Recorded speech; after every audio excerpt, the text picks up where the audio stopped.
अस्सलाम वालेकुम हुब्बे वतन पाकिस्तानियों। जिस रफ्तारी से कंपनी नवाज शरीफ को इस टाइम पर इंसाफ दिला रही है और इसी टाइम सिर्फ और सिर्फ नवाज शरीफ जो हैं वो इस निज़ाम के लाडले बन चुके हैं।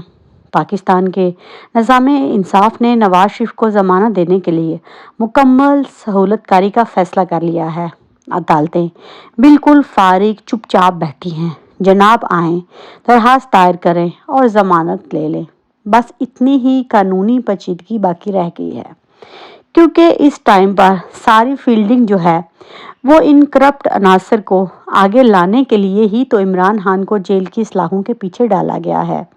जिस रफ्तार से नवाज शरीफ को इंसाफ मिलता है उसी सीधे तो शायद फूड पांडा जो है वो भी पाकिस्तान में अपनी डिलीवरी नहीं करता। लेकिन पाकिस्तान का निज़ाम इंसाफ जो है वो इस डिलीवरी सिस्टम से भी ज़्यादा करप्ट हो चुका है।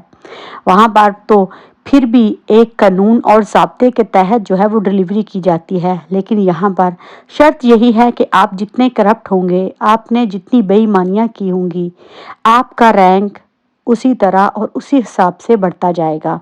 असल में इन लोगों को सूट ही नून लीग वाले करते हैं। ये खुद भी खाते हैं और ऊपर वालों को भी खिलाते हैं। और इमरान खान जो है वो ना तो खुद खाता था और ना ही किसी को खिलाता था, और यही वजह जो है वो इमरान खान की नाकामी की बनी है। और कुछ इत्तलात ये भी मौसूल हो रही हैं कि मुल्तान में जो तहरीक इंसाफ के अहम रहनुमा हैं आमर डोगर, वो भी कुछ दिनों बाद जो है वो प्रेस कॉन्फ्रेंस करने जा रहे हैं। लेकिन दूसरी तरफ अब ये भी एक मुअम्मा बना हुआ है कि क्या आने वाले दिनों में कंपनी नवाज शरीफ को तो आगे ला रही है, क्या उसके बाद भी इमरान खान जो हैं जिस तरह उन्होंने अपने मुल्क और कौम के लिए स्टैंड लिया, क्या ये लोग भी इसकी हमायत कर सकेंगे? लेकिन मुहब्बे वतन पाकिस्तानियों, मुझे तो ये बिल्कुल भी होता नज़र नहीं आ रहा, क्योंकि जो कुछ इस टाइम पर पाकिस्तान में हो रहा है और जो कुछ होने जा रहा है, आने वाले दिनों में हालात जो हैं वो बहुत ज़्यादा ख़राब होने जा रहे हैं। हम लोगों में इतनी अखलाकी जुर्रत नहीं है कि जो कुछ जुल्म और सितम फ़लस्तीन में हो रहे हैं, लोगों के बच्चे मलबे तले दबे हैं, इस करब को शायद वालिदैन ही समझ सकते हैं। लेकिन अगर इन लोगों के दिलों में थोड़ा सा भी दर्द होता तो शायद पाकिस्तान में आज ये हालात ना होते। दूसरी तरफ जिस निज़ाम को इमरान खान बदलने की बदस्तूर बात करते रहे और जिसकी जद्दोजहद में आज वो जेल में जुल्म के खिलाफ जिहाद जो है वो करने जा रहे हैं, क्या इन तमाम बातों में से ऐसी कौन सी बात है जो सच साबित नहीं हुई? इमरान खान कहता था कि मैं इसराइल को तस्लीम नहीं करूंगा, और आपने देखा कि इन अनासर के मुंह से इसराइल के खिलाफ एक भी मज़म्मती अल्फाज जो है वो आप लोगों ने नहीं सुने। और दूसरी तरफ आरफ अलवी से कल जो है वो मुलाकात हुई है। इमरान खान ने सख्त बयानिया अपनाया है। उन्होंने कहा है कि किसी किस्म की कोई भी मुफाहमत नहीं होगी। आप अपनी आईनी जिम्मेदारी पूरी करते हुए फौरी इलेक्शन की तारीख दें।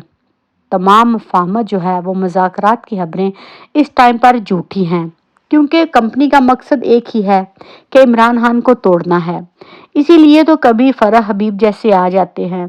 आज जो फरह हबीब इतनी बढ़ कर बातें कर रहा है और इमरान खान के खिलाफ जहर उगल रहा है कि इमरान खान हमें ये गलत काम करने के लिए कहता था, तो उस टाइम पर तुम काके छूने बने हुए थे।